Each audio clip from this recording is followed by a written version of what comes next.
House of Commons Standing Committee on Industry, Science, and Technology. Today's meeting is taking place in a hybrid format pursuant to the House Order of January 25th, 2021.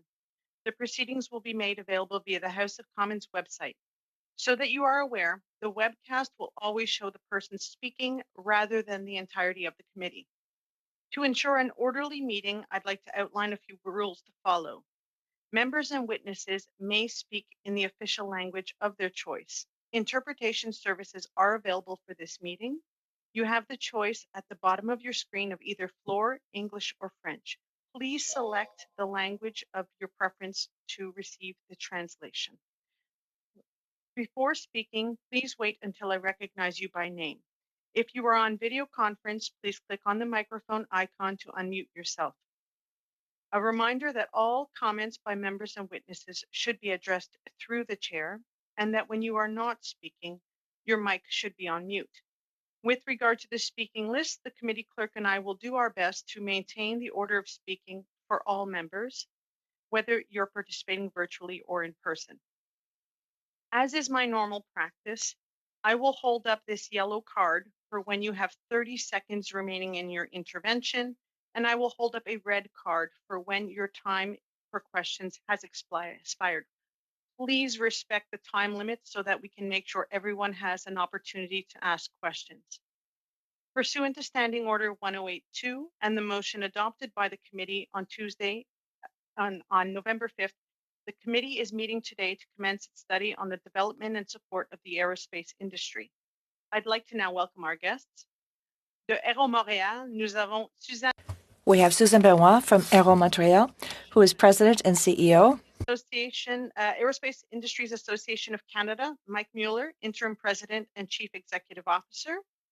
From Alberta Aviation Council, Kimberly Van Villiers, Director of Aerospace. My apologies if I massacred your last name. From the International Association of Machinists and Aerospace Workers, we have David Chatran, who is the Quebec coordinator. We have Mike Greenlee, Chief Executive Officer. Each witness group will present for up to 6 minutes, followed by rounds of questions. Before we begin the presentations, I want to reiterate to members and to witnesses to please not speak over each other. We would like to make sure that translation services and interpreters are able to do their job. With that, we will start with Aero Montréal. Vous avez la parole, Madame Benoit. The floor is yours for 6 minutes, Madame Benoit. Madam Chair, Ms. Romanando, members of the committee, good morning. I'm very pleased to be appearing before you today on behalf of the members of Quebec's aerospace cluster. We're very grateful for this invitation and for the interest that you have shown in our industry. As you know, the global aerospace sector has been hard hit by the current crisis. The recent report issued by the Industrial Strategy Council of Canada stated that the aerospace sector was one of the most hard-hit sectors during the pandemic and requires urgent targeted action from the federal government. For the past year, with border shutdowns, most of the world's aircraft fleet has been grounded because of the decline in air traffic. Thousands of workers have subsequently been thrown out of work, and hundreds of Canadian companies are struggling to stay afloat. Our industry is, however, formulating various measures to allow for the resumption of activities, as other countries have already done. The leaders of our sector have mobilized as never before and have established last May a crisis exit committee known as the Aerospace Recover Alliance. This is a strategic committee with Aero Montréal. This committee has enabled us over the past few months to develop a concrete action plan, rapidly actionable and adapted to the needs of the industry. The government needs to take action quickly because every day counts.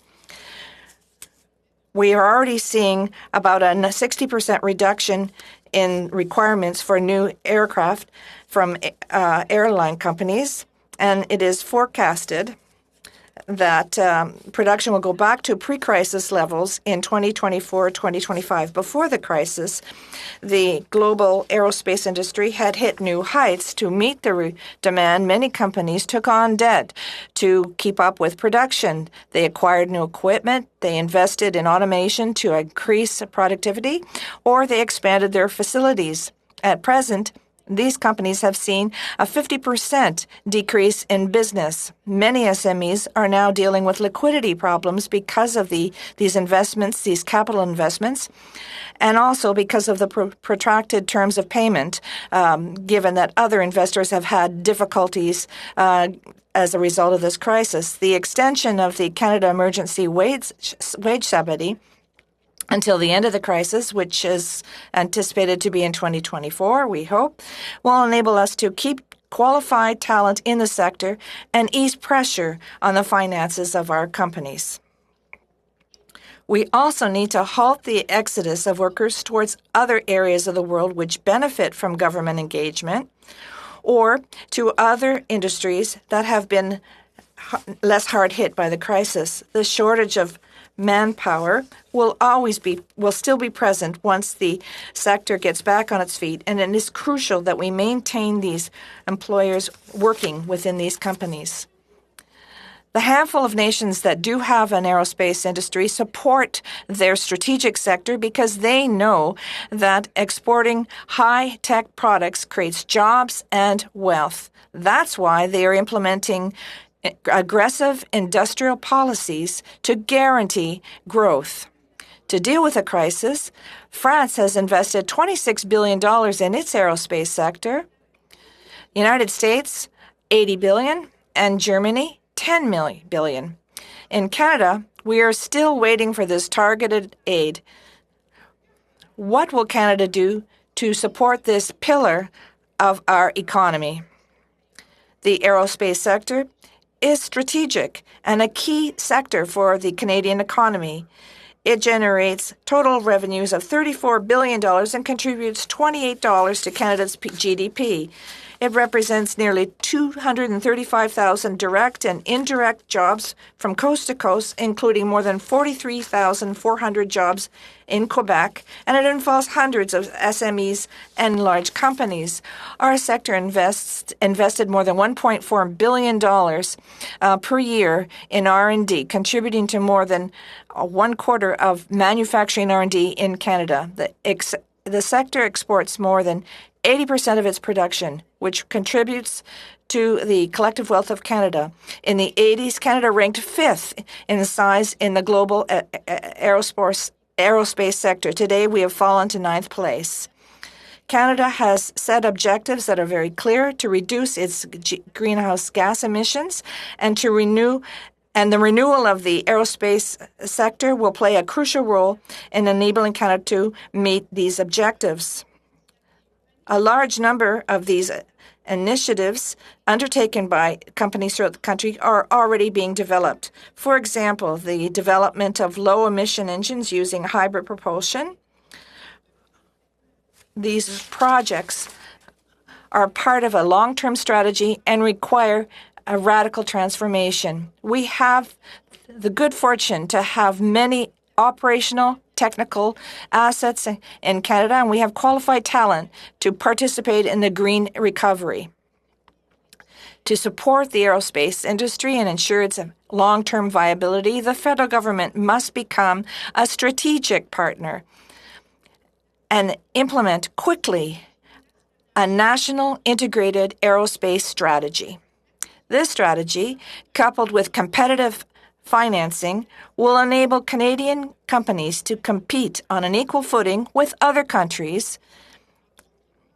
By contributing to the development efforts of the sector, the Canadian government will enable our country to continue cutting a name for itself throughout the world. The facts are clear. Supporting the aerospace sector is a profitable investment for Canada. Madam Chair, ladies and gentlemen, thank you for your support. Thank you. Thank you, Ms. Benoit. A witness is Mr. Mueller. You have the floor for 6 minutes. Well, thank you, Ms. Chair, and good afternoon, everyone.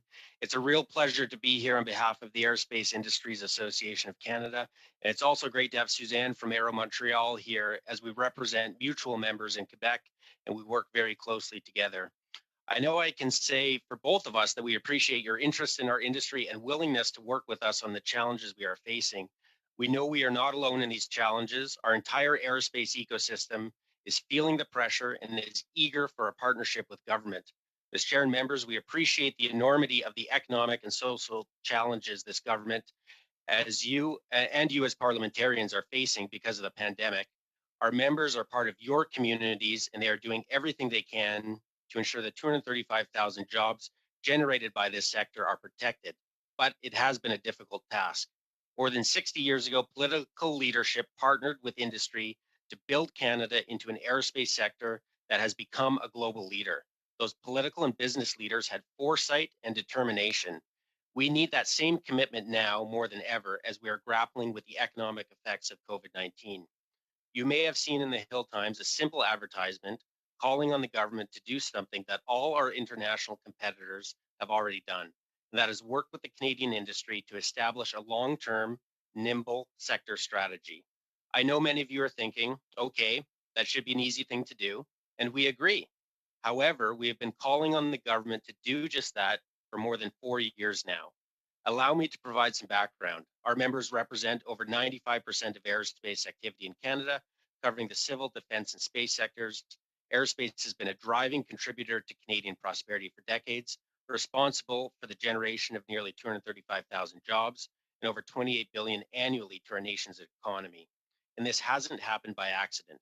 Virtually every aspect of our daily life is touched by the innovation and technology driven by our sector.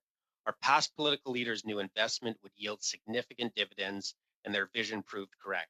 As a result, over the course of many years, Canada became the fifth largest aerospace industry on the planet and a true source of pride for Canadians. But in recent years, that vision, investment, and support has been slipping, and so has Canada's global positioning. This decline started before the onset of COVID-19, and now the challenges have been compounded dramatically. As a nation, we're falling further and further behind, and our industry needs support now. The challenges mean that our skilled workforce, our considerable talent, our jobs, and the good paychecks they provide are all at risk.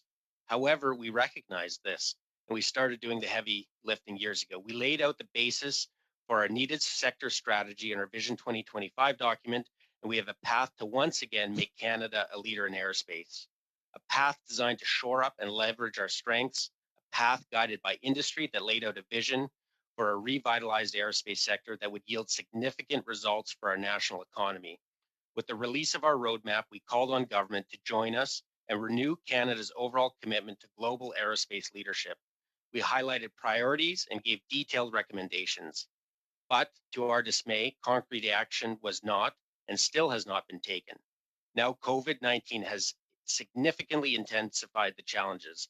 A renewed partnership is essential to protecting the 235,000 highly skilled, well-paying jobs generated by this industry and located in your ridings right across the country. And we can't do it alone. We need partners in Parliament from all parties if we are to overcome the challenges and leverage the opportunities that lie ahead.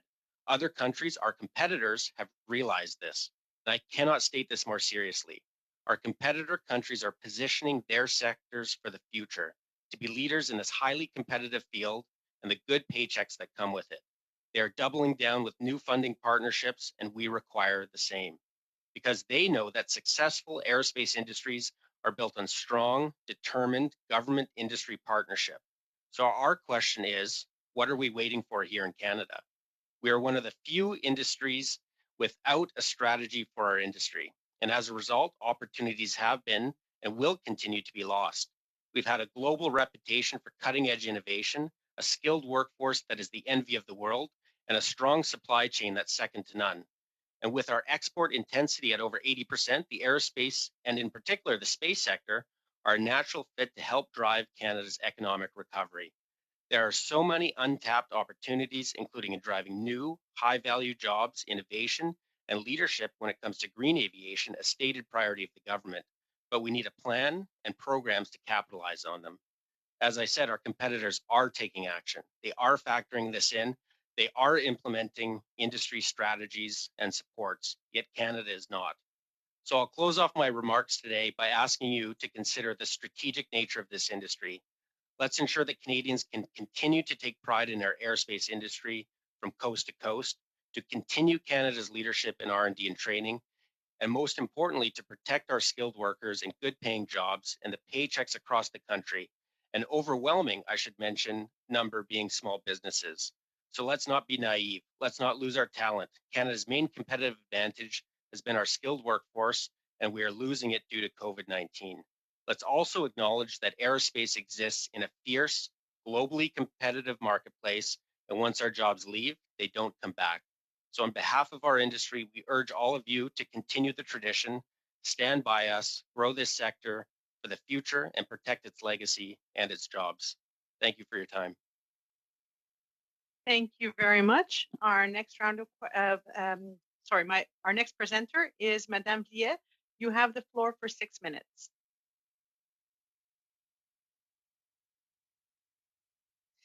Madam Chair, thank you very much. Honorable members of the Standing Committee, thank you for letting me present today. My name is Kimberly Van Fleet. I am the Director of Aviation, Aerospace and Logistics for Invest Alberta. I am also the founder and CEO of Wave and ConvergeX, a strategic consulting company and a global congress that focuses on technology transfer across multiple industries, including the aerospace industry.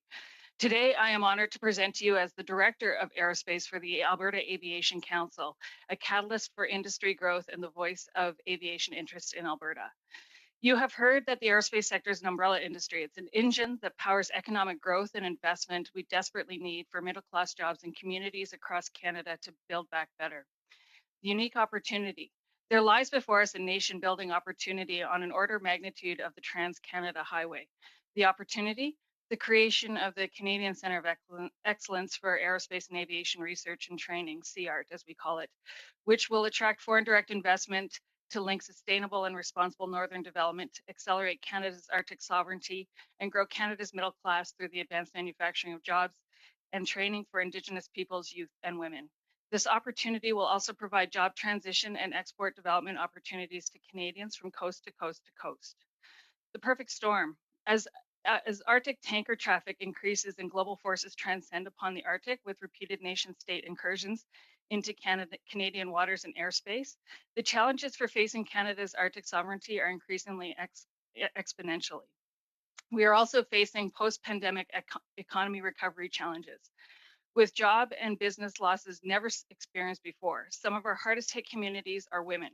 RBC reported that women who have lost their jobs during the pandemic will experience increased joblessness for longer than their male counterparts, and this is amplified in Indigenous communities. The economic impacts of COVID and the mounting pressures to tackle climate change are putting tremendous pressures on our industries and added pressure on Canada's aviation and aerospace industry. Yet, in adversity, there's always opportunity to develop future workforces, put Canadians back to work, and develop industries with jobs of tomorrow.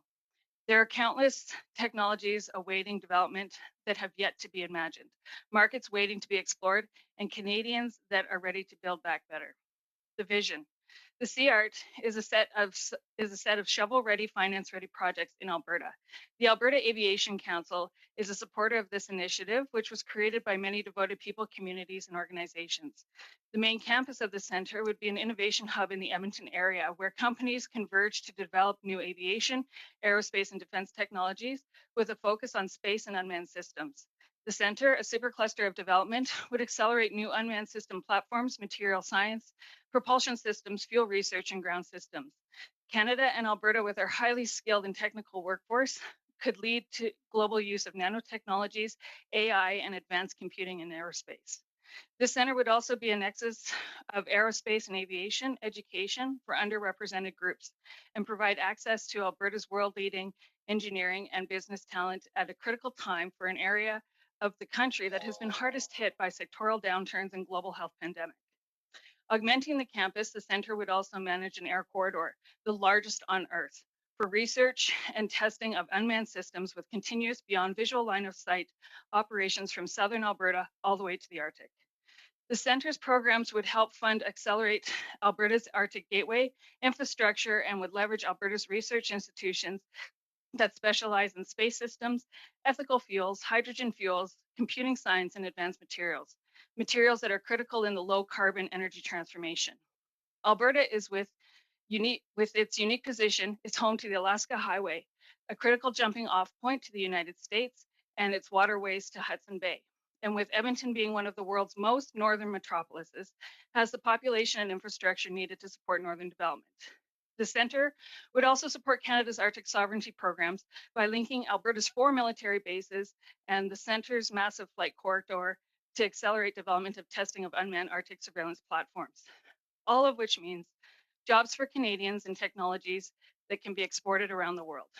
Policy asks, but Alberta can't do it alone. Alberta has made aviation and aerospace a strategic pillar backed by new initiatives like the new Invest Alberta Corporation and the newly created Strategic Aviation Aerospace Advisory Council that are intended to aid in initiatives like this. An initiative like this requires collaboration from every level of government, including Ottawa. Federally, there are policies that may inhibit the types of FDI needed to develop the Center of Excellence. The SRED program eliminated capital expenditures. This has adversely affected advanced manufacturing industries like the automotive and aerospace industries. An aerospace company exporting its products around the world needs capital expenditures. We would like to see these expenditures reinstated. The industrial, technological, and benefits policy could be improved, but to better incentivize foreign and direct investment to small Canadian companies. And third, an aerospace industry-focused Indigenous benefits program is critical. We need policies, but also funding. We need federal leadership. We need you. In conclusion, Alberta Aviation Council is proud to present this Canadian nation building opportunity, the Canadian Centre of Excellence for Aerospace and Aviation Research and Training. The centre would leverage the Alberta's unique assets. The benefit would reach well into the north, helping to advance reconciliation by developing our northern economies and communities responsibly and collaboratively with Indigenous communities. Investments today ensure Canadian leadership tomorrow will benefit across our borders and beyond, providing a sustainable and secure future across Canada. Thank you very much. Thank you very much, Madame Vliet. Notre prochain tour.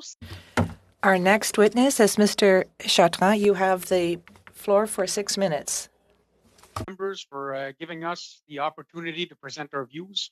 We're the International Association of Machinists and Aerospace Workers. We're the leading union in the aerospace sector and air transportation industry. We represent over 55,000 members across Canada, 22,000 of which are work in the aviation and aerospace or air transportation sectors. We represent members at various companies such as Bombardier, Airbus, Boeing, MTU, Magellan, Arn Prior Aerospace, Safran Landing Systems, Avcorp, Rolls-Royce, Siemens, L3, and Field Aviation.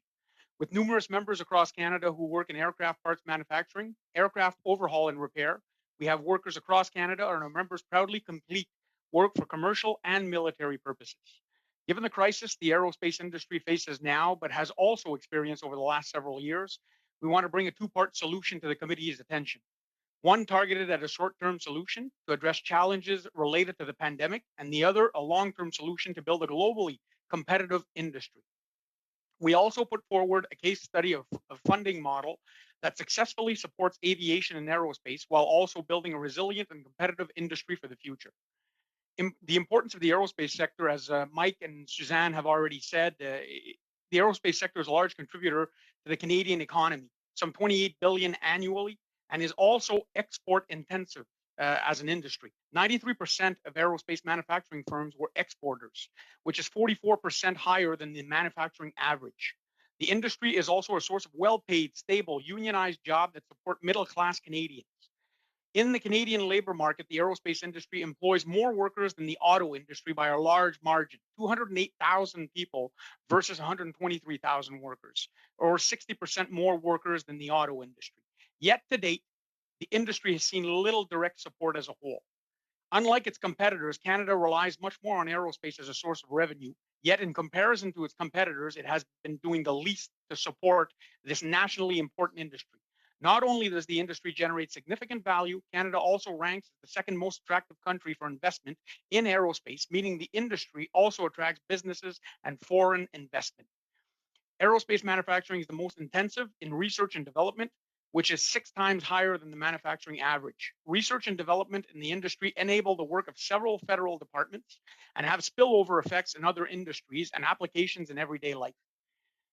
In the short term, financial aid for the industry, the challenge for many companies right now is that funding is tied to having a contract, which is right now a challenge given the situation in the aviation sector.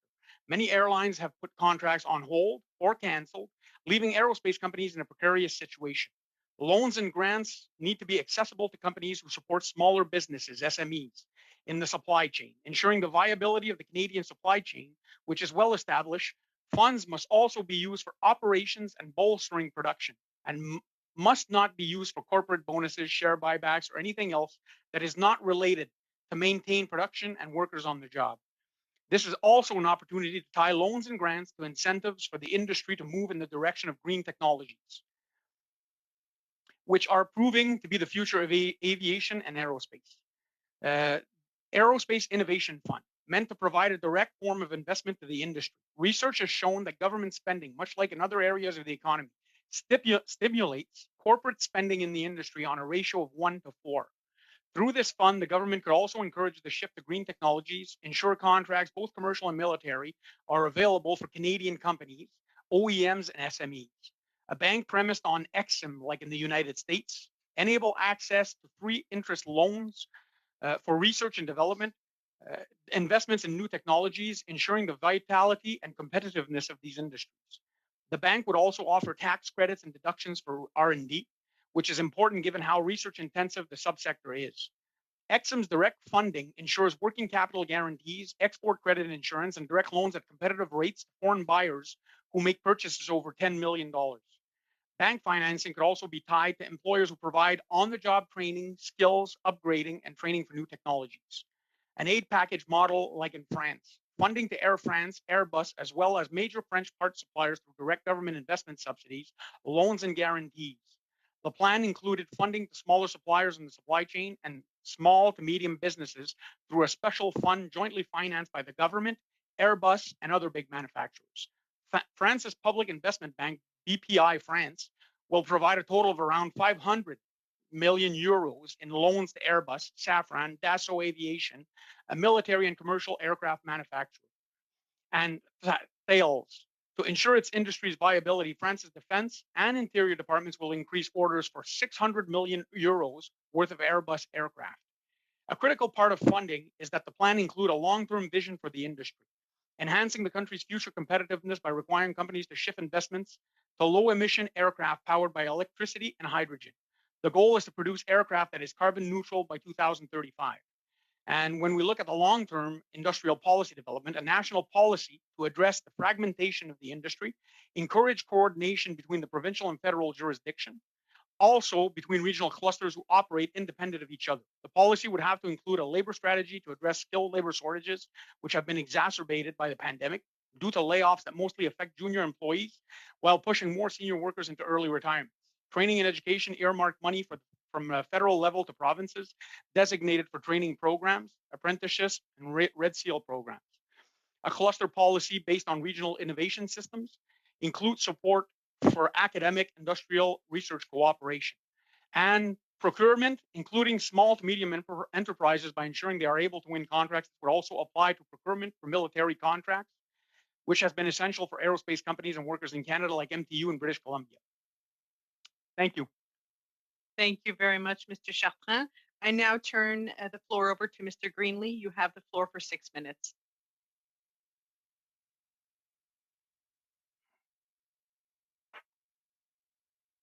We don't hear you, Mr. Greenlee.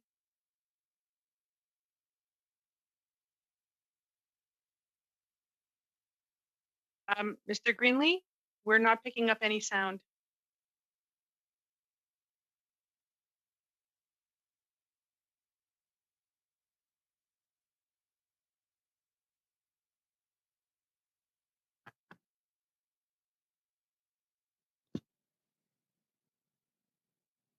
Mr. Greenlee, whatever you plugged in, it seems to have now picked up the sound.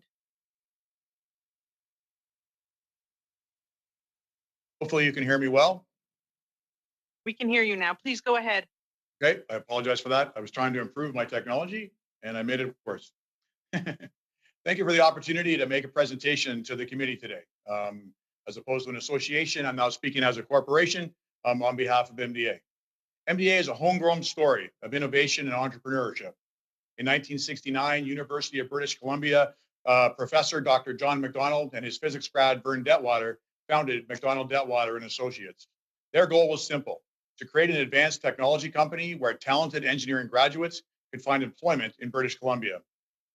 That humble start was the catalyst for BC's technology industry, which today employs over 100,000 people in the province. Today, MDA serves the world from our Canadian home and global offices as an international space mission partner and a robotics, satellite systems, and geointelligence pioneer with a 52-year story of firsts on and above the Earth. With over 2,000 employees across Canada, located in multiple provinces, MDA is leading the charge toward viable moon colonies, enhanced Earth observation, and communication in a hyper-connected world. MDA's success is a direct result of Canada's early recognition, dating back to the dawn of a space era some 60 years ago, that it needed to harness space to achieve its national needs for telecommunication services and remote sensing of our large landmass and long coastlines. Today, Canada's comparative advantage in this sector involves our country's robust space ecosystem, where the industrial and academic community collaborates to develop, build, and operate complex space systems, all from within our domestic borders. Beyond manufacturing, the importance of space to Canada's national security, economic prosperity, and place in the world cannot be understated. Space also has the ability to inspire the next generation to pursue science, technology, and engineering math studies in their education. MDA plays an important role as a prime contractor for Canadian government flagship space programs and anchor company in Canada's space innovation ecosystem, creating, developing, and building solutions in Canada, exporting these solutions globally, and reinvesting in future Canadian innovation and intellectual property. Many of MDA's and Canada's space technologies are world-renowned. Our Canadarm robotics technology has branded Canada on the world stage and serves as a source of inspiration and pride for Canadians. Our RadarSat, Earth observation satellite technology, is a leading source of knowledge about our planet. MDA is pursuing a number of exciting commercial initiatives, such as our plan to build a commercial Earth observation satellite mission as our follow-on to RadarSat-2, as well as advanced technology work on Telesat's recently announced low Earth orbit satellite broadband network, Telesat Lightspeed. We are also planning to leverage our work on Canadarm3, the Canadian Space Agency's third generation robotic systems for NASA's moon orbiting space station, into commercial opportunities in the on-orbit satellite servicing and space tourism sectors. In April 2020, a group of enthusiastic Canadian investors, led by Northern Private Capital, repatriated MDA as a standalone Canadian headquartered private company. Together, we are charting a path for growth as a pure space play company, focusing on the burgeoning space economy. Countries around the world are moving swiftly and decisively to participate in the new space economy. Because while space may not be a final frontier, it is the next one. The global space market is worth over $420 billion today and is projected to surpass $1 trillion in the next decade. In 2020, in spite of the pandemic, this sector experienced record investment. Canada is well positioned to lead in the future if we keep our hand in. Canada and the entire space community are planning to be part of this trillion-dollar economy in a big way. In order to do this, however, we need to have the Government of Canada as a partner. In this global sector, the government's role is paramount as an investor, owner, regulator, and anchor customer. In terms of the post-pandemic economic recovery, the government should turn this epic challenge into an opportunity to build back better, building on strengths, charting a path to a future that focuses on areas of strength and claim them for this country. Space is one such area. Every dollar invested in space by the Canadian government has a strong multiplier effect, producing roughly twice the impact. Investments in space have an immediate effect. They are rocket fuel for Canada's economic recovery. This sector is poised to play a significant role over the long term as Canada positions itself for future prosperity and continued high quality of life. For the continued success of Canada's space sector, and to position Canadian companies for the rapidly expanding global space economy, we need three things. First, we need the Government of Canada to serve as an anchor customer to innovative space companies. Second, we need continued investment in technology development and demonstration.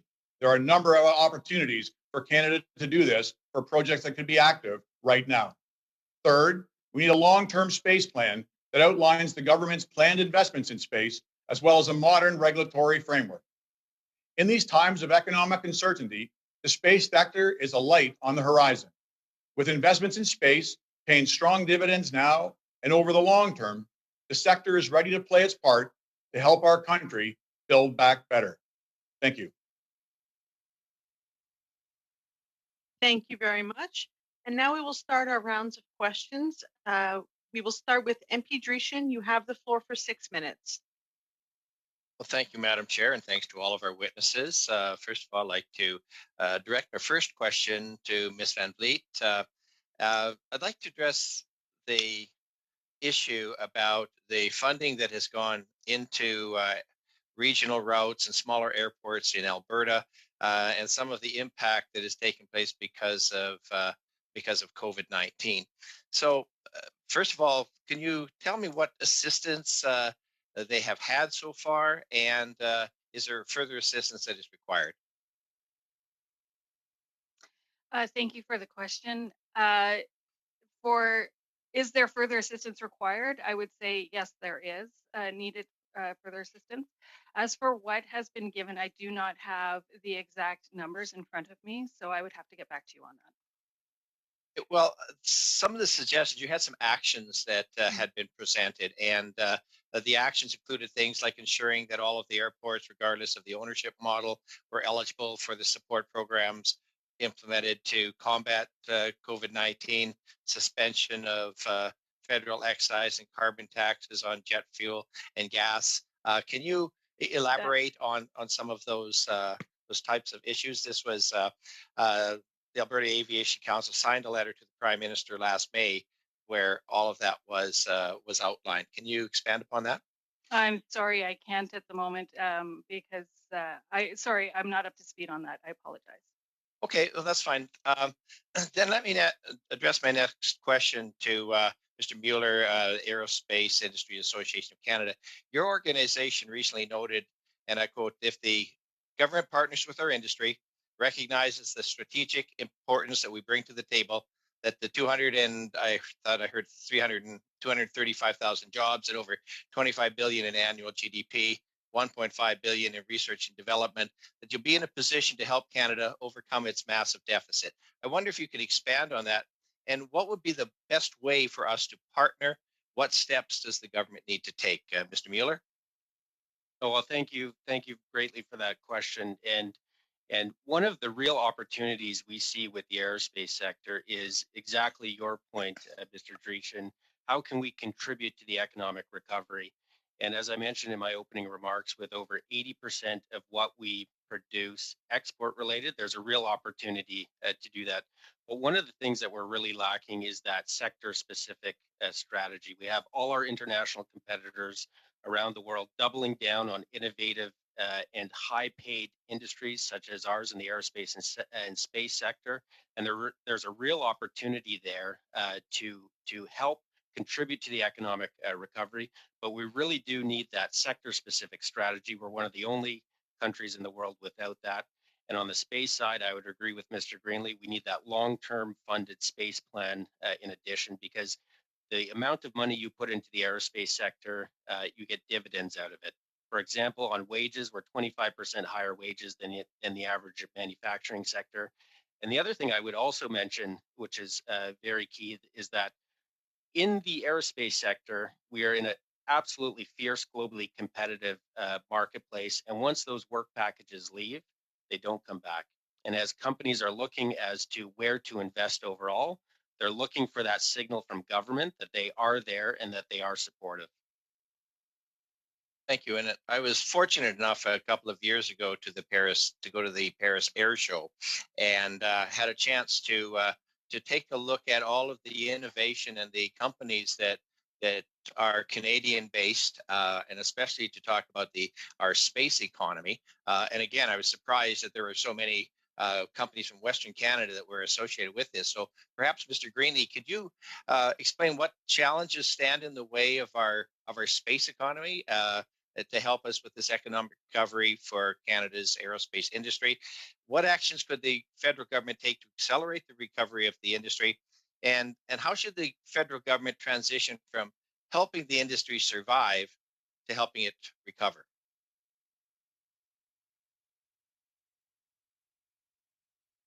Can't hear you, Mr. Greenlee. All right, let's try this. I'll get this figured out at some point so you guys can hear me. So as I mentioned, like right now in space, we have a very, very strong current of growth. We're seeing a space economy growing from $380 billion to $400 billion a year today to over $1 trillion in the next few years. In Canada, as the third country into space, back in the 60 years ago after the USSR and the United States, we've ended up with a strong space industrial base in the country. So we're able to take advantage of that strong growth curve. So the real things that we can do to ensure that we're successful in that, as I mentioned, from a government support perspective, is to ensure anchor programs. So if you look at a program like Telesat's Lightspeed program, providing support to that program and ensuring that it's a success creates the whole supply chain of opportunity for Canadians. Our Canadarm3 program that MDA is executing with the Canadian Space Agency to put the next generation of artificial intelligence-based robotics on Lunar Gateway, the new space station that will orbit the moon, is another great example of government anchor programs that enable us and then facilitate the entire supply chain of hundreds of companies. There are a number of additional opportunities to do that moving forward into the future. We've talked about us having a next generation Earth observation satellite. We have demonstration 5G communications programs. My apologies. Right now. Yep, my apologies, Mr. Greenlee. We're over time on that round. So again, gentle reminder, when you see the yellow card, start wrapping it up. Red card means your time is up. We now go to MP Lambropoulos. You have the floor for 6 minutes. Merci beaucoup, Madame la Présidente. Thank you. Good. Donc, la pandémie a eu plusieurs effets. The pandemic has had some devastating impacts on the aerospace industry, as everyone explained in their presentations today. So finding ways for the government to help the sector is essential. It's very important in Quebec, as many colleagues can attest to. We know that the sector is extremely important. It has created great jobs. So I think I will ask two questions. My first question is much more specific, and it pertains to the pandemic itself. We know that your sector was hard hit. If you could just choose one program that would help your industry today, that we could implement, what would this program be? And what would the various aspects of this program be like to help not only the sector, but also the aerospace companies and other manufacturing companies that support the industry?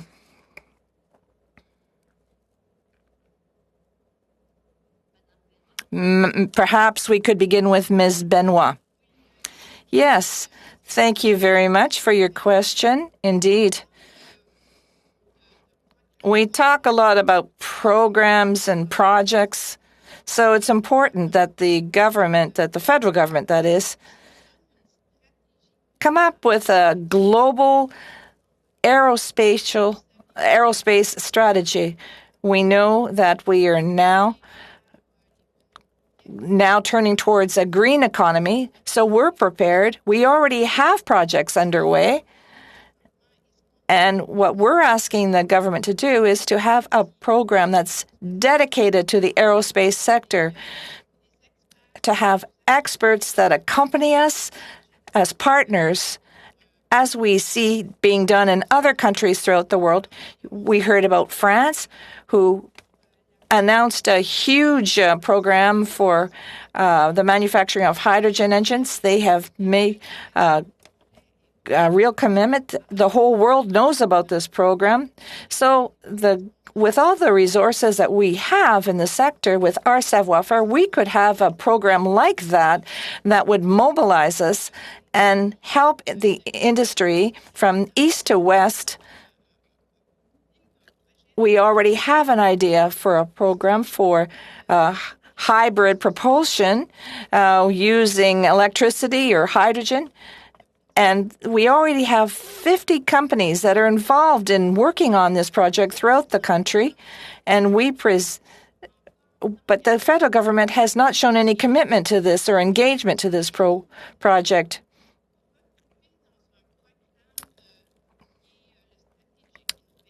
There's a strategic innovation fund which brings together various sectors, and the government doesn't really seem to be particularly interested in the dynamics of the sector, and that's what we need so that we can be truly successful internationally. So speed up the sustainable innovation with a program, a strategic program that's dedicated to the aerospace sector. I think I understood you. Thank you very much.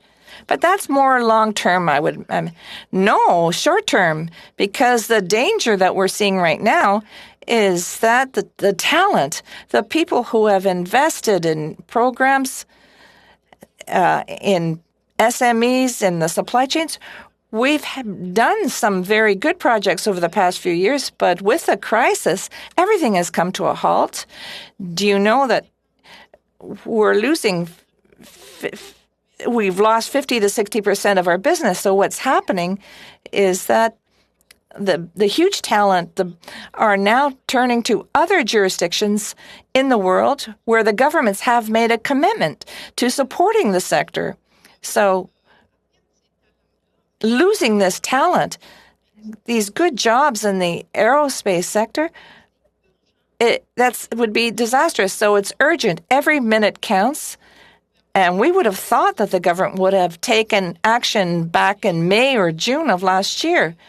But here we are in March, and nothing has been done. And I can tell you that the sector has been really impacted, and we're losing talent on a daily basis. So we have to restart innovation in the aerospace sector, and this will help us with long-term development.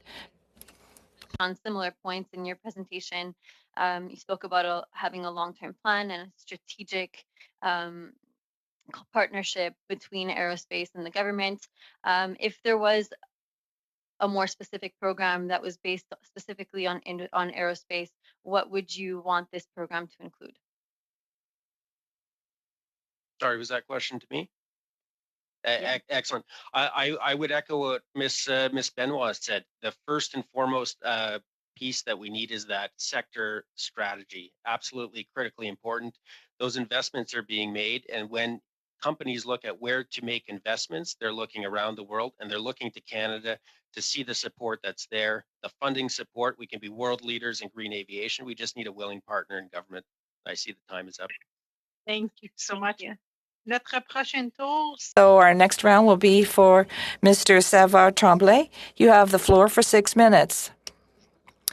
Good morning. I'd like to say hello to my colleagues and thank you to all of the witnesses. I'd like to ask a very simple question of Ms. Benoit. You talked about dedicated programs. We have to recognize that the aerospace sector is a key sector. Does it suffer from not having a special status? That's a good question. I can tell you that, yes, we are suffering. We've been suffering for about 4 years now. Beforehand, our federal government had clearly identified the industry. The industry is we've been manufacturing planes for 60 years, and we've been part of this industry since then. So it's an industry that is very well established here. 4 years ago, the federal government cut back on programs for the aerospace sector and decided to create a program for innovation that various sectors. So we don't have the same dynamic situation that we used to have, and we needed to, with assistance, we were able to have an impact on the terms of the programs to make our sector competitive throughout the world. So for the past 4 years, we've no longer had the support. The federal government decided to come up with the cluster strategy. But super clusters, yeah, that's great. That's all well and good. But these are fields that we were using in the aerospace sector, and we have to integrate these new technologies and new ways of doing business. But the sector has lost its luster. It's not as strong as it was, and it's going to be difficult to integrate all of this technology and to apply it to our sector. So my message is, yes, we have to support super clusters, but we have to also have support for industrial sectors that are strong, so that we're going to get through, so that we're going to be able to really use these technologies and be more competitive in the world. So the sector felt abandoned, in a sense, long before COVID. Why? Answer. Well, as I was saying earlier, it was a strategic decision on the federal government's part to invest massively in the superclusters. So we had offered a solution to the government to have a aerospace supercluster Canada-wide, but the government declined our offer at the time. They chose to turn towards other superclusters, and our sector has been suffering a lot since then. But you also have to think of FDI. At this time, in aerospace in Quebec, we have a lot of large companies like Airbus, CMC,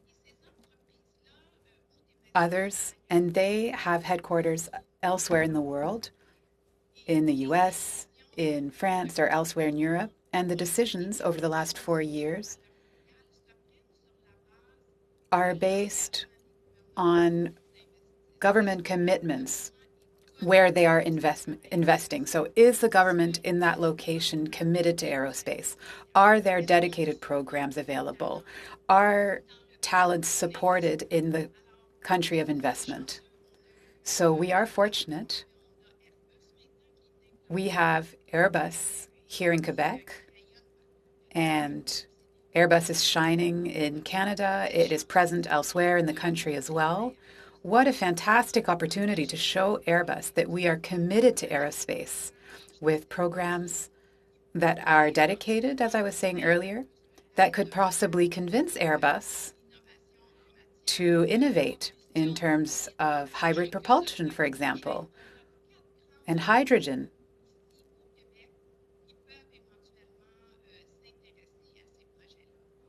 We have 4 major options in Quebec that could be interested in that project. So what I'm telling the federal government now is, let's have a large, wide-ranging project for the aerospace sector of tomorrow, so that we can go green, of course, but also to position Canada as the best place in the world to invest in aerospace and the green economy. Question. So we're talking about greening the sector. You just mentioned that, and you said earlier that France has supported its sector, but in the support that had been offered to the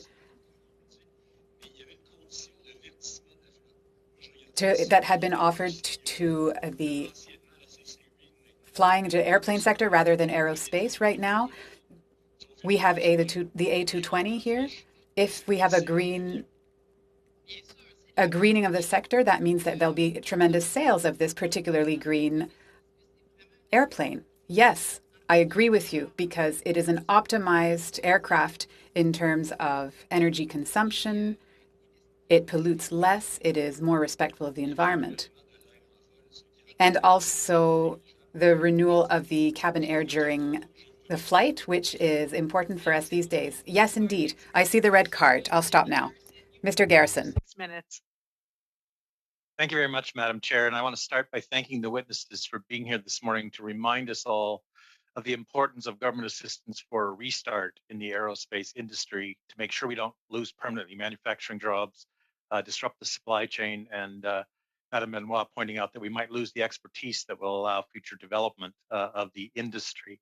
I also want to thank the witnesses for reminding us of the absence of a sector-specific strategy in aerospace. And for reminding us that these are jobs all across the country, not just in Montreal or in the GTA, but also in British Columbia, where I represent aerospace workers. I want to turn, though, to what I see as an important factor in the future of aerospace, and that's the largest procurement by government in aerospace history, and that's the fighter jet procurement. And so the government is now evaluating the bids and looking at the industrial and technological benefit packages. So I think those are important for jobs, obviously, but I think they're also important to maintain Canadian access to and participation in technological development and also to our national sovereignty. But I want to start by asking Mr. Muller about both the ability of Canadian aerospace companies to provide those technological and jobs benefits as part of the fighter package, and whether the government has been really consulting, again, given the COVID crisis, on the importance of this procurement for the Canadian aerospace industry.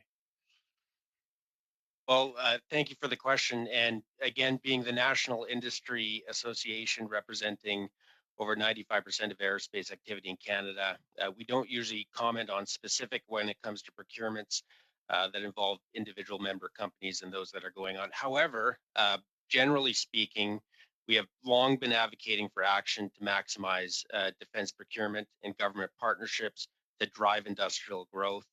And in terms of COVID-19, there's absolutely no doubt that aerospace is strategically important sector that can play a significant role in contributing to Canada's overall economic recovery.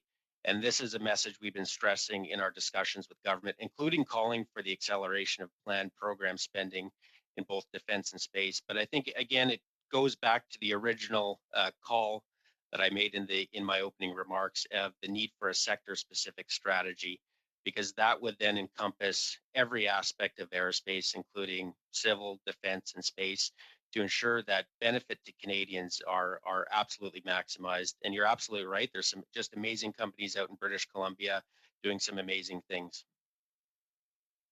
Yes, certainly I wasn't asking you to weigh in on the side of any bidder. And I do, of course, understand that there are companies as part of your association that are part of, potentially part of all the bids that are there for fighter jets. And I think you've emphasized just what I want to emphasize, is that if the government steps up their requirements for those industrial and technological benefits, it's very important to the future.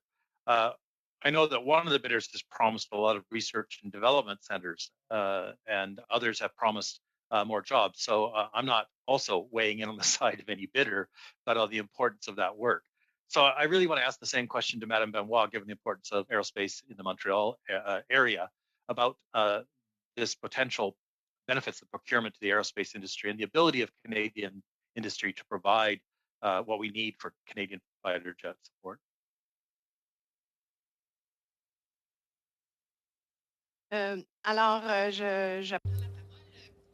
So thank you for the question. With respect to the fighter jets,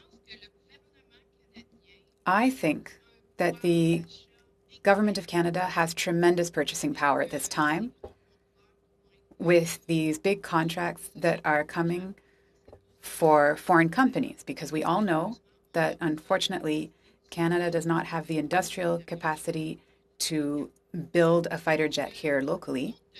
But I would say, given the Government of Canada's tremendous purchasing power, as I mentioned, I believe it would be useful to talk about industrial and technological benefits that could come. Try to go and get greater added value from the companies that may be bidding on this big contract. In Canada, we have research centers, we have universities, we have research chairs in technology linked to aerospace, and of course, a world-class supply chain. So we have all of those great advantages that would allow us to work with these large foreign companies to bring the biggest industrial and technological benefits here at home, whether it be putting in place a center of excellence in artificial intelligence related to aerospace, or whatever it may be, automation. These companies have the know-how and could help us with transferring knowledge in as part of these programs. So I don't know if that answers the question, but I see tremendous potential. We can build a plane from A to Z. There aren't many nations in the world that have the ability to build a plane from A to Z and that have the industrial ability to undertake every single step in building that aircraft. So I think it's about negotiation, really, and the government has to demand more in terms of the benefits for Canada. Thank you. Thank you, Madam Chair. With so little time, I'll yield the floor at this time. I will say, MP Garrison, very, very good questions. Brings us back to last Parliament. With that, we'll start our second round of questions. Our first round goes to Député Généreux. Vous avez 5 minutes. Merci, Madame la Présidente. Thank you, Madam Chair, and thank you to all of the witnesses. Madame Benoit, I have a few questions for you, and I'll try to bundle them all up into one. You mentioned that you'd like the wage subsidy to continue until 2024-25. But if you take the program, we know that this represents about 85 billion a year over 3 or 4 years still. Now, if you had to choose between the wage subsidy and that would be for 3 or 4 years, or having a strategy, and within the strategy there would be an amount that would be 3 or 4 times $85 billion. That's a huge amount. Wouldn't you prefer to have the funds included in a Canada-wide strategy rather than having it embedded in the wage subsidy? That would be my first question for you. My second question is, we're aware that the federal government at this time is talking about economic recovery that's going to cost about $100 billion. No witness so far has mentioned figures. We all want a strategy. We want help for aerospace. But nobody's talking about dollar figures. So have you got figures in mind? Thank you. Okay, to answer your first question, Mr. Généreux, do we prefer having a wage subsidy or do we prefer a large envelope that would be for an aerospace project? What I would answer is our sector will be impacted more than other manufacturing sectors, and I'll explain. When people are vaccinated, when people start taking the plane again, it's going to take 2 further years before we can come back to the levels pre-COVID. So we're in it until 2024. Other manufacturing sectors, by the fall roughly, or even sooner, they will be able to start recovering and do so quickly. But we're going to be lagging behind for at least 2 years because you can't just snap your fingers and restart the aerospace industry. The process will be long and the cycle is long in our area. So what I would tell the government is if the envelope doesn't arrive to create a large, wide-ranging project for aerospace, then the government will have to start thinking of perhaps maintaining the wage subsidy alive for a couple more years in order to avoid the aerospace sector dwindling. So if you tell me I have to choose, what is the choice? So whether you have a strategy, you can't just make it happen. It might take 12 months. It might take longer to have an integrated aerospace strategy. What we're telling the government in the short term is that we have projects on the table for innovation. Now, when I say innovation, I mean projects that will call for companies everywhere in Canada, BC, Ontario, Quebec, Atlantic, everywhere in Canada. And that's a program or a project, we would call it more of a project, for that would be worth $1.2 billion over 5 years in order to take this green route. And that project is linked to hybrid propulsion, whether it be electric or hydrogen, because nobody has found the magic solution there. Everybody's working on it, and that would mobilize the entire supply chain in Canada. Je vous arrête là. Ouais, OK. Je vous arrête. Alors, vous parlez de 1,2 milliard. Bon, on To 400, I mean, there's no budget yet before April, but we are expecting 400 million deficit for the last year. In as much as we know that many other sectors have demands, tourism, who's very closely related to your industry, everyone wants to have money. Now, the most productive way, because I'm hearing from you, I mean, it's very interesting, but concrete measures, absolute measures that the government may take. Because I understood that it was quite clear, you know, the cluster, no, not the cluster, I mean, the super cluster haven't actually given anything to the industry. But despite everything, you haven't seen a real benefit in your industry. You know, with all the money that has been spent in these superclusters. So the government just left you on your own. That's the message we hear. And they still didn't do anything for you in the last year. Now, 1.2 billion, I don't think it's very much. Now, in the current context, I think it's a reasonable amount over 5 years. But is that really the amount you're requesting? Well, I will give you a concrete example of a project. So you don't have more time, Mr. Jenner. Now, in Ontario, very fast, in the automobile industry, they have invested in Ontario. Now, what we are telling the government, we have a ready-made project. We've estimated over 5 years a mobilizing project, sustainable, green, fighting against climate change. We are ready, a pan-Canadian project. So it is an investment that will mobilize the industry in the short term, but it is not the amount that we're asking the government for. Ms. Benoit, I'm really sorry. Your time's over. Goes to MP Assassi. You have the floor for 5 minutes. Thank you, Madam Chair. If I could start off with Mr. Greenlee. First of all, heartiest congratulations, Mr. Greenlee. MDA has been a huge homegrown success story, and I wanted to congratulate you on that. But you mentioned the new space economy and how it's currently worth approximately 450 billion, but you estimate in the next decade it will surpass $1 trillion. So is Canada well positioned insofar as that new economy is concerned? And how do we commercialize on opportunities that would become available? Thank you. I think that the key thing is that to recognize that in Canada, we have a strong space sector. As the space sector is emerging and breaking out.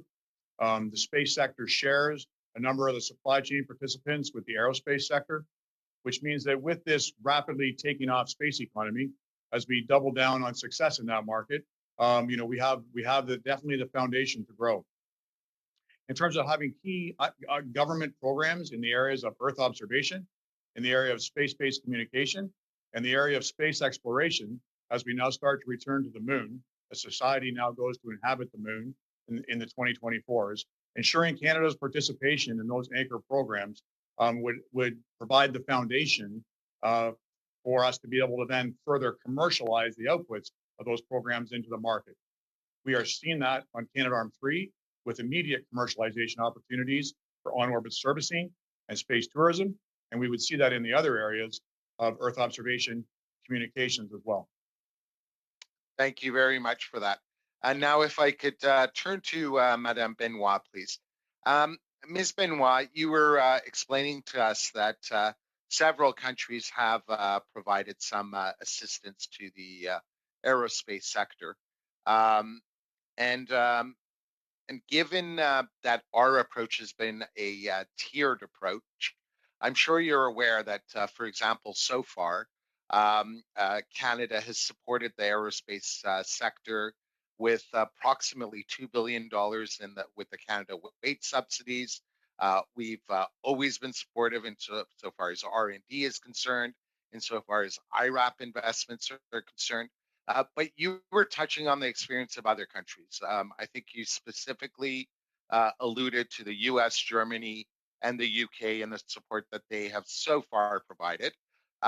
So given your interest in that, as you know, each one of them have very different elements to their packages. Which one of those packages do you think did a better job in terms of the elements of their assistance?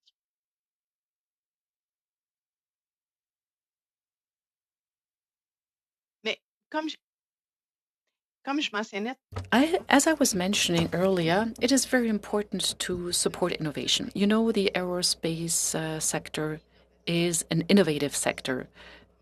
It takes about a minimum from 10 to 15 years to develop an aircraft.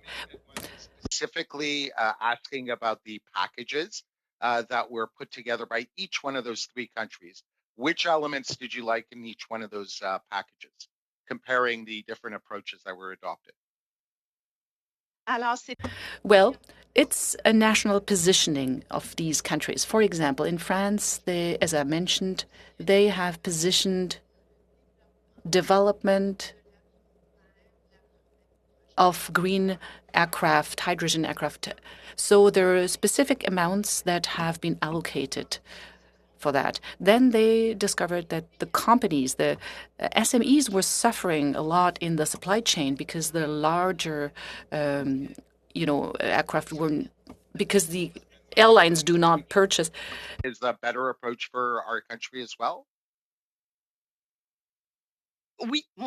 Yes, I believe, yes, and UK too. UK launched a huge program, innovation program, because what really is important are the talents that we should not lose, that we have to keep, because later on, in 10 years, I mean, it's not.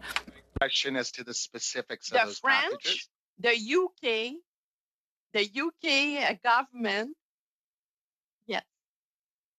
Oui, on fait. So they have made huge investments in innovation, and this is what we have to do here in Canada too. To those three approaches? Very distinct. Je pense que le modèle. Well, I think that the French model is probably more inclusive. So we're also talking about support to SMEs in the supply chain. So how can we make sure that we have measures in place to help the SMEs to actually, overcome their cash flow problems? Because Mr. Assassi, your time is up. Notre prochain tour, c'est député Lemire. Vous avez 2 minutes et demie. Mr. Lemire, you have 2.5 minutes. Thank you, Ms. Chair. My question is for Mr. Chartrand. How can you explain that the federal government has not yet given the support to the aerospace industry since March 2020 in the COVID time? We've seen France and UK that have supported their sectors. So why is that? Yes, I think it's been quite a time now that the government has been supporting aerospace only halfway. So how do I explain that? Well, these are long-term investments. This is risk capital that is being invested in the aerospace industry. These are long-term investment and at the risk maybe to not be liked for the comments that I'm going to. The mandate of legislators are only of 4 years, so they don't necessarily see short-term results on the investments that will be done. So this, might be the reason why there is less interest in these types of investment. However, they bring a lot of benefit for Canada, as has been explained. 93% of the companies in that area export. So it's new money that flows into the economy. It's an industry that is very important. So why didn't they not act? Well, you mentioned the support given by France and UK and Germany and other countries. I mean, some of these countries have now a second round of funding and support for their industry, and we haven't received the first one yet. We're still discussing it, and we will discussing it, until we're dead. So every day we lose talent. We have people who are being losing their jobs and going to other industries, and I think we have several people who take early retirement, and we don't have this transfer of knowledge because of the precarious situation that we have in the industry. So yes, it's urgent to receive funding. And earlier, one MP said, what choice should you make between both? It's like, I have so much money this month. Am I going to purchase, medication or food? So no, that's not the type of choices. We have to support the industry. It's urgent, and all the time we lose means we lose jobs and we lose the interest of the large industry. So if I understand, your need is to have a short, medium, long-term vision, to have more predictability, and you want to have a national aerospace policy and a financial support that would be significant. So how much? Well, I didn't really calculate it, but we have to look at a pro rata base, see what our country did and what other countries did for the industry. So I'll leave that to others who are maybe more experts in calculation. But I think we require a policy. Mr. Chartrand, there's no more time. I'm sorry. Please, I would like everyone to respect allocated time, and the next round will be Mr. Garrison. Thank you very much, Madam Chair. I guess you'll be able to tell that I am my party's defense critic, and I'm usually in the defense committee. But I want to talk about another upcoming procurement, and that's an estimated something like $11 billion to replace the aging North Warning System in Canada. And I guess I'll direct my question to Mr. Greenlee. Has there been any approach by the government to aerospace and space industries about innovative ideas on how we could replace the old radar system with something much more forward-looking? And is this an opportunity for another sort of nationwide competition of best ideas? There's no doubt. So there has not been a lot of formal discussion yet around the replacement for the North Warning.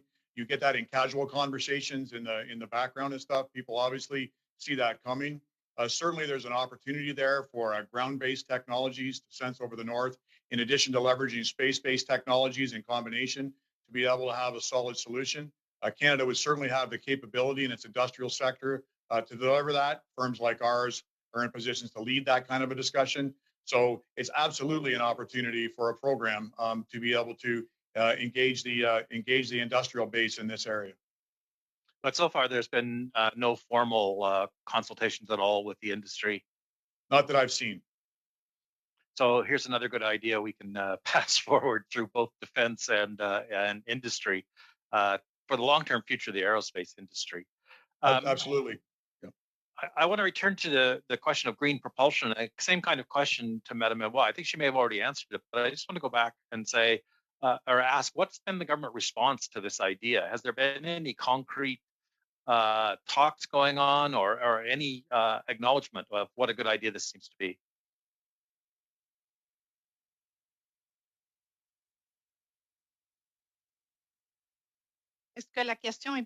So is the question for me, actually? Oh, yes. So, well, we've been talking that since last September with the federal government, with the department, Mr. Bain's department. So this is a project that is evolving, but that hasn't really brought any concrete results yet. So we're hoping that in the next budget, we're going to see good news. But right now, there's nothing yet.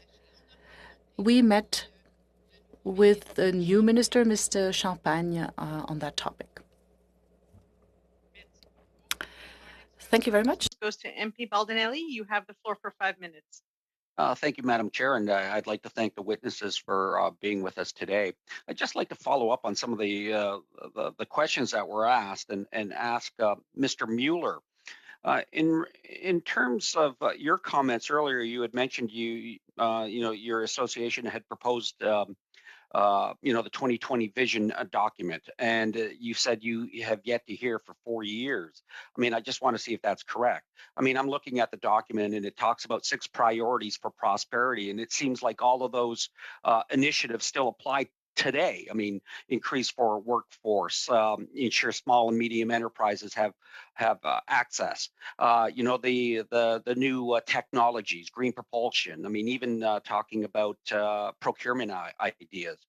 And so I'm wondering, is that still the case? I mean, from your input, I mean, and what should the core elements of a support program be today if they're changed from the 2025 document?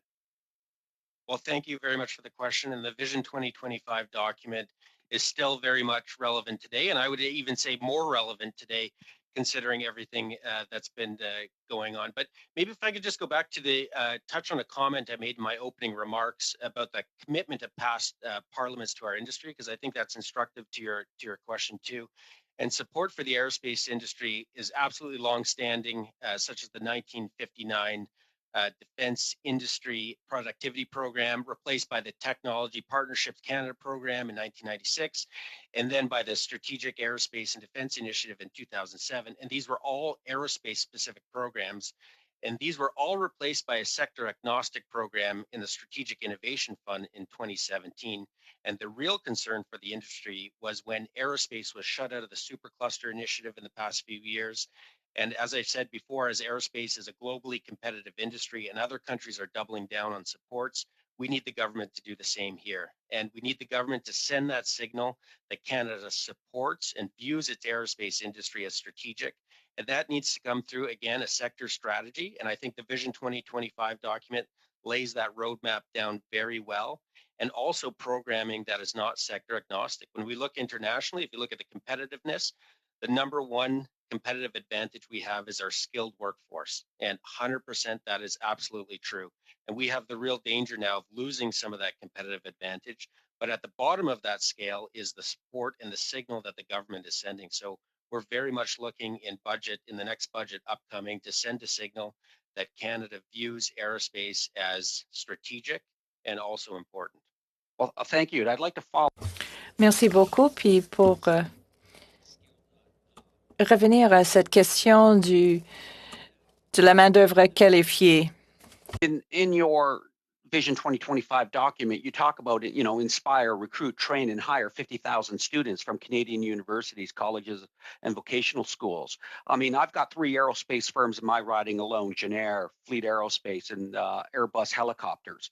And when you talk to them, the notion of bringing in young, talented people to begin that process of retention, learning, and skilled workforce, so that when people do retire and leave the sector, that they're able to continue.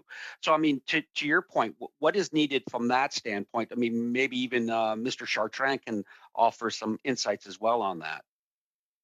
Well, maybe just high level, and then I'll turn it over to Mr. Chartrand, but absolutely correct. And what's missing from our perspective is that long-term strategy, that industry-specific supports. We have companies right now that are moving workforces around, looking to where different packages would come, and we're losing that skilled talent. And you're right, that ability for the older generation to download the information to the newer generation. The bottom line is they need things to work on, and that's where we need government support. Mr. Chartrand? I agree with Mike on that. I mean, right now, the issue that we're facing is, before this pandemic, our industry had problems and we had massive labor shortages. Through this pandemic right now, what's happening is, personally, our union has about approximately 10,000 members on layoff, furlough, or not at work currently. I know that there are, several thousands of workers right now that are out of work. Many of them are recycling themselves and going into other industries. And the more senior employees, to give space to the younger ones, are retiring. By doing that, though, there's no transmission of information, of knowledge, et cetera. So I think it's real important to support training. It's real important to support these employers to keep these older workers at work, to train the new generation of workers and all that. So I think there's something to be said on that side. All right, Madam Chair, I'm not sure how much time. Well, I just see the red card, so I know that means my time is up. Perfect timing, MP Beltinelli. Our next round of questions goes to MP Johari. Thank you, Madam Chair, and thank you to all the witnesses. I'd like to split my time between Mr. Chartrand and Mr. Greenlee. Let me start with you, Mr. Chartrand. In your opening remark, you talked about research and development, green technology, and a concept of Aerospace Innovation Fund. And then you transition into bringing jurisdictional examples of how other governments or how other jurisdictions have combined all of these as a success factor. As you were going through your testimony, government programs such as the Strategic Innovation Fund, BDC, EDC, and Government of Canada Procurement Strategy kind of stood out in my mind. And when I looked at your AC proposed recommendation, including the reestablishing of the restart strategy, can you help me in a very specific way how we can support the restart strategy using already existing resources in a very effective way? I mean, mobilizing them, programs such as SIF, BDC for giving funding to small businesses, EDC for securing insurance for sending our supports internationally, and government programs. I don't want to get into the specifics of which program. I would much rather, I think that there's no sector-specific program right now. The programs that exist are not dedicated essentially to aerospace, to our industry. So that's one thing. I think that we have a lack of structure. We have a lot of things that are ad hoc that come, and go. And I think that we need a strategy that's put in place so that it's on an ongoing basis that the industry is supported. I would be remiss. I know that I don't have much time, so I want to talk about an example like Airbus. When Mike was talking about, and when Suzanne was talking about support for the aerospace industry, you got to have a strong supply chain. You got to have somewhere where people can be trained, and you're able to get manpower for these companies who decide to come and invest here. And I can tell you that a couple of years ago, Airbus came here and their eyes were lit up. They wanted to invest a lot of money. They wanted to make a mini Toulouse out of Mirabel in the Montreal area and all that. And that would have brought on a lot of ripple effect work for other smaller companies and all that. I can tell you that for the last couple of years, or more the last year, they're being disillusioned and they're not thinking the same way that they were a couple of years ago. Why? Because of the lack of the support that the government is giving to the aerospace industry.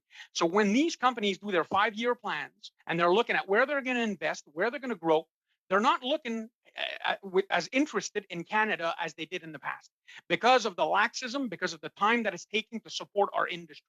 So, I think it's imminent. It scares me. I don't know if it scares government or not, that major employers like Airbus, who took a decision to come and invest here, are going to look at their 5-year plans and see that there's no support from the government and start looking at where else can they invest in all that. So I think there's a sentiment of urgency, and that, the federal government needs to move, and it needs to move quickly to build a sector approach, a strategy for our sector, and dedicated funding, let's say like an Exim Bank or something like that. You were talking about EDC and all that. They won't make loans if you don't have a contract in hand and all that. So there are programs that exist, but they're not very accessible right now, and they're not dedicated just to aerospace. Okay, so you're talking about accessibility of these programs then. Yep. Okay, thank you. Quickly, going with about a minute left, going to Mr. Greenlee. Mr. Greenlee, you talked about Government of Canada acting as an anchor, and you talked about 3 dimensions of that anchor. You also talked about the investment in technology as well as a long-term space plan, and you talked about some regulatory framework in there. If I recall your comments, can you expand on the long-term space plan? With what specifically or regulatory framework can we introduce? In a long-term space ban, we would look at the full space economy and ensure that Canada was fueling that economy. Elements including Earth observation, space-based communication, new markets such as on-orbit servicing, space-based assembly, and space manufacturing. In about 10 years, space-based mining. All these things are building up now. So having anchor programs in these areas ensures the continual evolution of the economy towards the economic growth. These areas would require adjustments to regulation to ensure that from operational control centers in Canada, we could operate spacecraft to service satellites or assemble things in space to enable those things. That's an example. Thank you. Thank you. Thank you very much. And we will now start our third round of questions. And the first round goes to the Conservative Party. My apologies, I don't have the list of who is going to be next. Monsieur Généreux, vous avez 5. So you have 5 minutes, Mr. Généreux. Thank you, Madam Chair. Mr. Greenlee. The 3B strategy with Build Back Better. Can you explain exactly what it is in your head? What are you looking for in terms of money as well?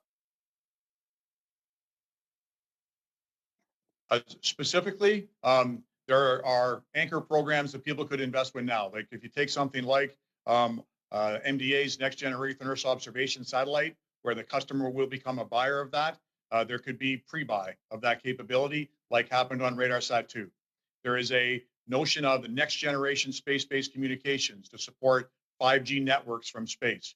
We could conduct a $300 to $500 million program to be able to conduct a next generation demonstration of Canada's space technologies and get back into the telecommunications sector using our industrial base. Telesat LEO has already been provided some support by the Canadian government, but additional support would certainly be welcome into the Telesat Lightspeed program, which enables a large Canadian supply chain. So I think we can put together a space package of programs like that include things like that as part of Building Back Better. Okay. Do you understand that you were public and you became private? Just business or? Yes, that's true. Okay. So the infrastructure that because we're talking a lot with other mandate in the committee about the internet and everything related to the satellite and the low, they call it the low, it's low, how do you call it? The low Earth orbit. Yeah. How is it, how are we advanced in the world about those technologies? We are very advanced in the world in those technologies. MDA has been on 4 different low Earth orbit communications constellations so far, and is talking to many other companies around the world to leverage our technology and advanced manufacturing capability for high volume, low Earth orbit satellite manufacturing capability. That engages a large supply chain in Quebec and across Canada for us to do that. So we're very well positioned in that market. Thank you. Monsieur Chartrand, Mr. Chartrand, I was wondering whether you're a francophone or anglophone. You speak both languages so well. But if I understand you correctly, I'd like to congratulate you on the knowledge that you have of your sector, of course. There have been some significant changes in Bombardier, as you know, and people were criticized. The government was criticized for subsidizing Bombardier at one point. What do you think about public perception of the government's long-term strategy with respect to the aerospace sector? I think that having a long-term strategy would avoid situations that we saw in the past, such as with Bombardier. Having a strategy that supports the industry on the long-term basis in a structured fashion would ensure that when we have a crisis, that there will be all kinds of problems that crop up. So I think that France, well, the citizens in France are very positive about the Airbus investment because funding for this industry is vital, and they support the industry on a daily basis, whereas we have, well, we throw money at companies that are in a state of crisis, but there's nothing long term. So I think that was a monumental mistake. Yes, the public perception is very negative because of what happened in the past. And if we continue along that line, the public will continue to have a very poor perception of support. Ms. Benoit, very quickly now, are there any countries that have taken this strategy to over a long-term basis during the pandemic? Can you tell us whether there are countries that are doing this? I know that in France measures are there, but I can't really tell you about a long-term strategy for the aviation section. What I look at is the individual measures, how the government supports research and technology. As Mr. Chartrand just said, I don't have much time, but the government has supported certain sectors in a general fashion. But if we continue to offer support in this way, I was a little bit surprised by your idea that we should support salaries for 3 or 4 years. I'm surprised by that. No, it's just that we have to think about the fact that it'll take at least 2 years for the manufacturing sector to get out of the crisis. If they get the wage subsidy or other types of subsidies, it'll be necessary. But right now we need it. Thank you. Madame Jacek, vous avez la parole pour 5 minutes. And first of all, I'd like to thank all the witnesses for their testimony. Obviously, we hear your frustration and your anxiety about your industry. I'm on the Transport Committee as well.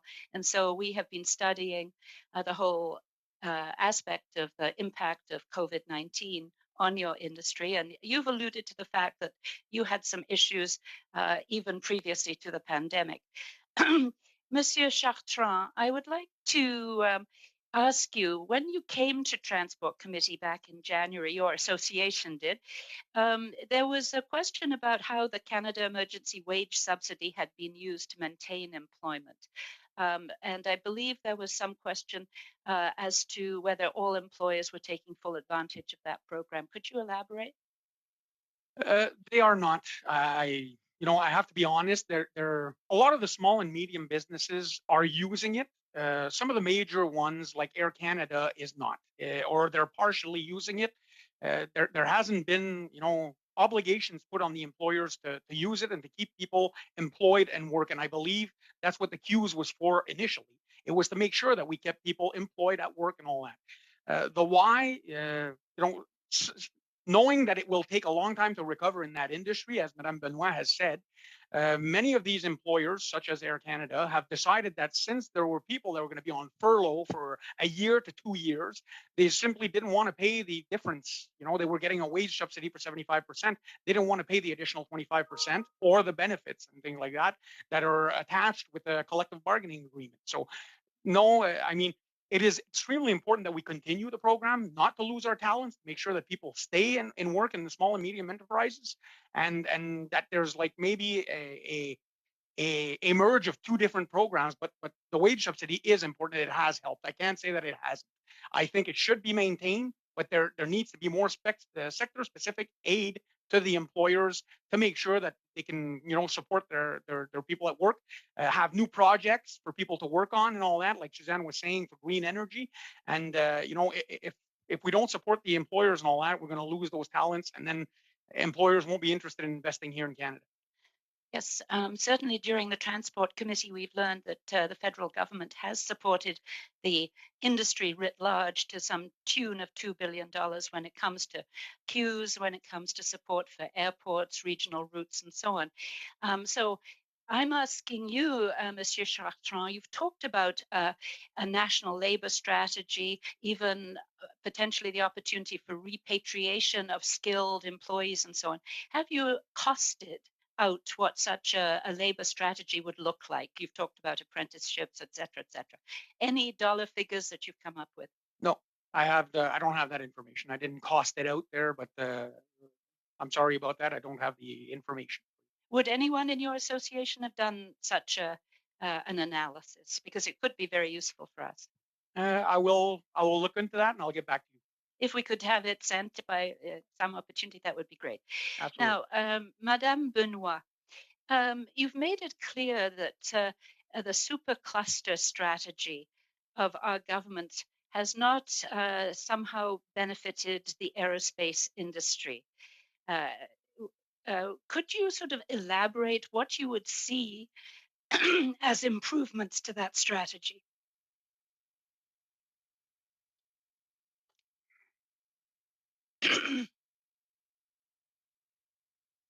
You're on mute. Vous êtes en sourdine, Madame Benoit. Sorry about that. So the strategy itself is extremely valuable for research, more fundamental research. We have TRL 1, 2, and 3. So great investment in research, but the research isn't applied within sectors. So what we had proposed to the government, given our experience in aerospace, was to have a supercluster in innovation, but with technological development that would be closer to commercialization, that would create jobs, that would include students who would undertake internships, and there would be a research center. So the whole ecosystem would be involved. But we were told, you know, you in aerospace, you're well organized, everything works well in your ecosystem. You don't need a supercluster. That is essentially the reply that we got. And since then, we have been losing ground. Thank you very much. The next questioning round is for Mr. Lemire. You've got 2.5 minutes. Thank you, Madam Chair. My question is for Mr. Chartrand. So today we've been hearing about how important it is to give a clear signal to acknowledge the industry, but also for being competitive on the world stage. The industry must be supported to be competitive. So tell me about the jobs that exist at this time, because we've heard that in some sectors we need specific types of experiences. Tell us about your sector. Well, I would say that whether it's in Quebec or elsewhere in Canada, our specific quality is that we're able to build a plane from A to Z. So there are people who do maintenance, others who build engines, others who do avionics, that's the systems inside the aircraft. There's people who work in offices like engineers. So the areas are extremely wide-ranging in aerospace. These are quality jobs. These people are well paid. They're in the middle class. That's a lot of tax money, actually, that flows back to the government and that are reinvested in all the social programs then after. So what we observed was that there was a lack of qualified people even before the pandemic. People weren't signing up for the study programs they needed in order to enter the area. And now there are practically no courses being given during the pandemic. And we've got senior people who are moving towards retirement, and we're facing a lack of knowledge transfer at this time. You know, training to be a mechanic with all the licenses that are required, it can take up to 4 years to take that kind of course. So if we don't support training programs and our talents, there'll be a knowledge gap. There'll be a time where people will be taking their retirement and there won't be enough people to step in and do the work. And so there's a risk that interest will be lost and work givers and big companies won't be inclined to invest here if we show that we can't keep on supporting the sector, if we don't train people. We need to prove that we'll be able to meet the demand of future employers.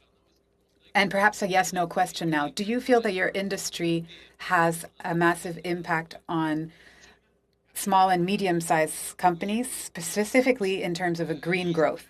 Absolutely. So you'll see that in France, the investments were made and had conditions attached. Big companies had to support the supply chain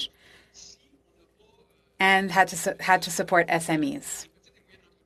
If we didn't have the SMEs we have in the supply chain, then the big companies aren't interested in investing here either.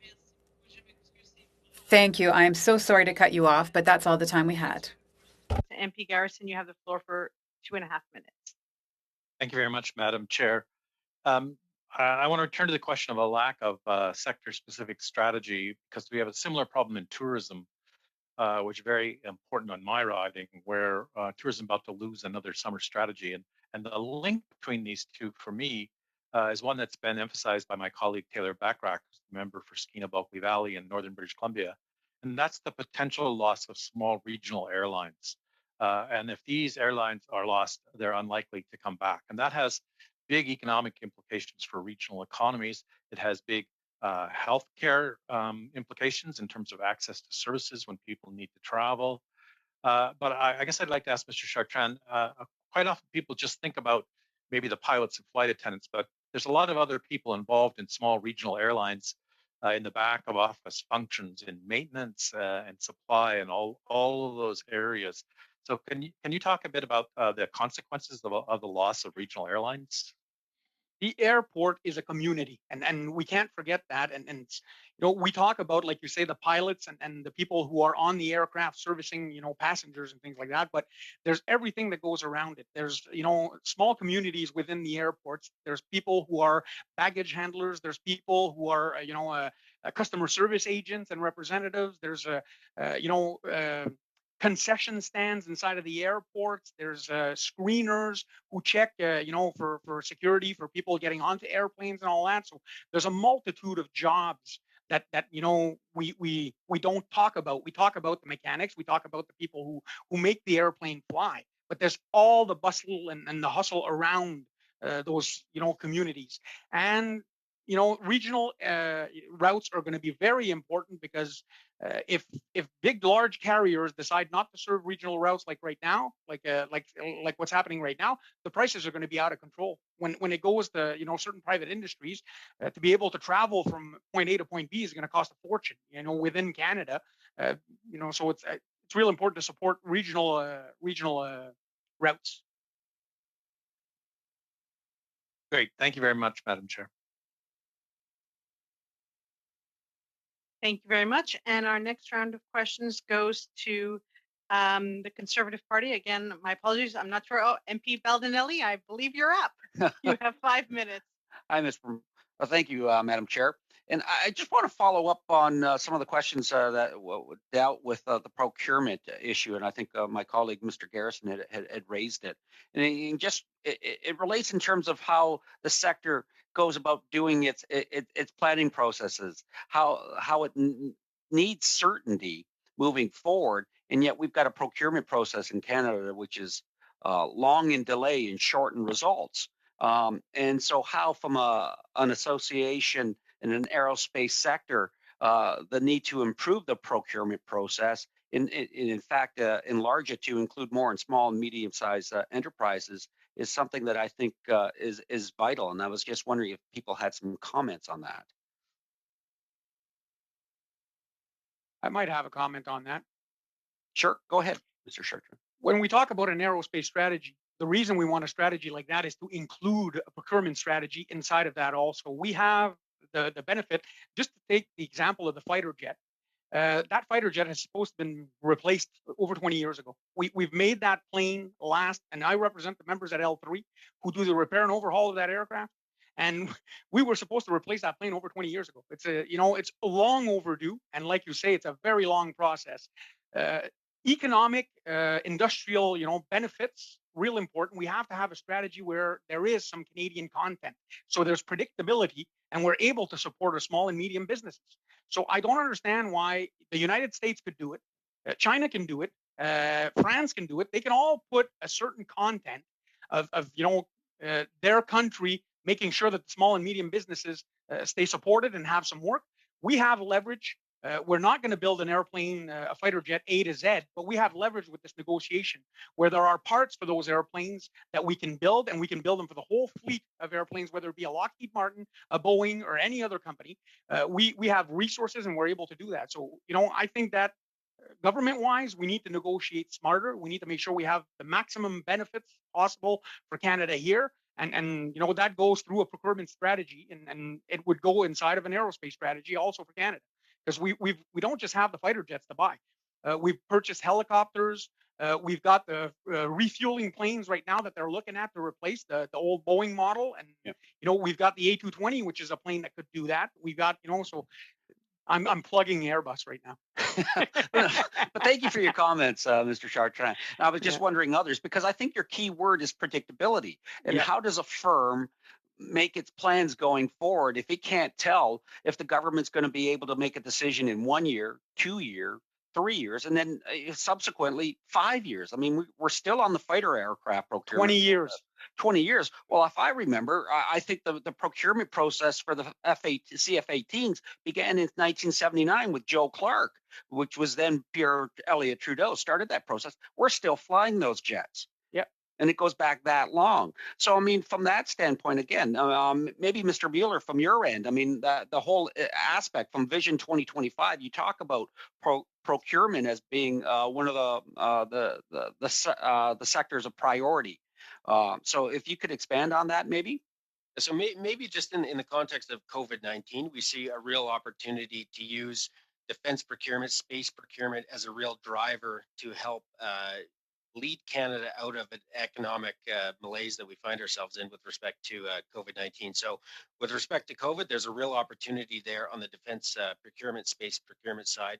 With respect to that longer term predictability, I would agree with that. How do we remove the politics out of it? How do we make sure that it's predictable? And I think just going back to how we started this conversation, that again is very much key to a sector specific strategy for the industry. And it's something we've been calling on the government for the past 4 years. And we really need to see a signal with respect to that, because a lot of the issues and a lot of the challenges and opportunities that have been raised on this call would be addressed through such a strategy.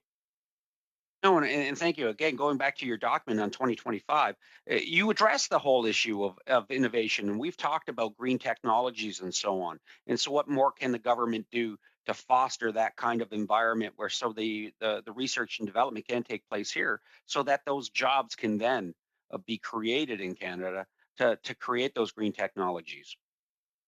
Well, you're absolutely right. At the end of the day, it's the jobs that are here. And when people say, "Oh, the Canadian aerospace industry," you think of planes, helicopters, satellites, but it's actually not that. It's the people behind it, and it's the high skill, high wages that we do have here.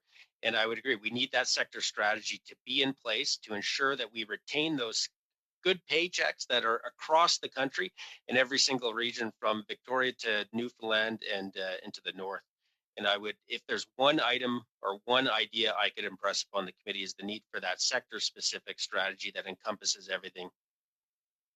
Thank you. Thank you very much. Our last round of questions goes to MP Erskine Smith. You have the floor for 5 minutes. Thanks very much. I want to pick up on your comments, Mr. Mueller, as it relates to the sector-specific strategy. Do you see, because of the decline in R&D, that a sector-specific strategy would, as a top-line issue, have the federal government supporting R&D efforts? Well, I would definitely hope that R&D would be a part of a sector-specific strategy, and it absolutely has to be. But again, just going back to that historical timeline that I talked about earlier, with respect to the longstanding support for aerospace, starting from the Defense Industry Productivity Program all the way down to SADE. And it's that sector agnostic approach that's been taken now, which is very concerning to the industry. When you have countries around the world having a strategy in place, executing against that strategy, and a big portion of those strategy is sector specific programs. And I just can't for the life of me figure out why we wouldn't want to double down on that approach when everyone else is doing it. And when we look at the history of federal support in this sector, it hasn't always been kind to the public purse in some respects. Where I take Bombardier as an example, their shareholdings, we have Bombardier, one of the wealthiest families in the country, and federal governments have time after time supported the company. How do we ensure that the taxpayer and the public purse is respected and protected as we support the aerospace sector going forward? Well, again, I think it's through that overarching strategy. I mean, we just keep coming back to that. And if you have the strategy in place, you can ensure that our competitive advantage is retained, which is our skilled workforce. And again, the past policy efforts of governments of all stripes have been to support the aerospace industry through strategic programs. And that would include the SADE program previous. And that's the approach that governments in the past used and what other countries are doing now. And again, it's strange to me that we wouldn't double down on that approach, have a sector specific program in place, guided by a sector specific strategy that would address the myriad of issues and challenges and opportunities that have been raised here. But do you see, for example, whether it's a reform to shareholdings of certain companies being a condition of federal support, or perhaps when we look at the German support for the air sector specifically, where they were taking an equity stake as part of their bailout, do you see that being a significant part of the public conversation going forward? Well, I think you got to look at the whole ecosystem. You have support for airlines, which is very important for us because at the end of the day, they're the ones that purchase the planes that we build and we repair the planes that they fly. And then also right down to that sector specific funding that's absolutely needed. Why? To keep the good paying jobs, the skills here. And that's very much our focus in everything. We'd agree with Dave and Suzanne on that respect. Thanks very much. Chair, if you'd like a couple of minutes of the remaining 5 minutes, it's all yours. Thank you very much. And it's I know there's 2 minutes remaining in that slot, and I'm welcoming a chance to actually ask a question in committee. So I wanted to follow up on something that my colleague MP Garrison brought up.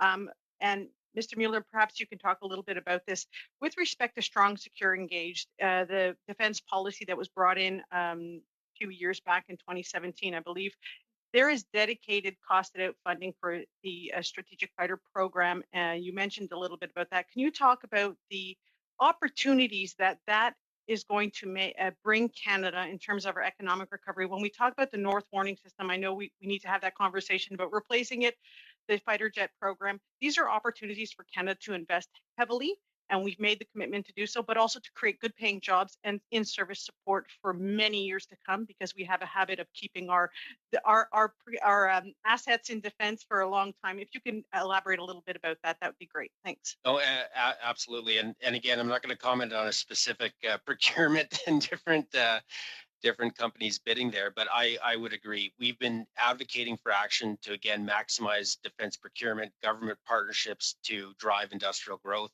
There's definitely opportunities there. And as I said before, in terms of COVID-19, there's no doubt that aerospace is a strategically important sector, playing a significant role contributing to Canada's overall economic recovery.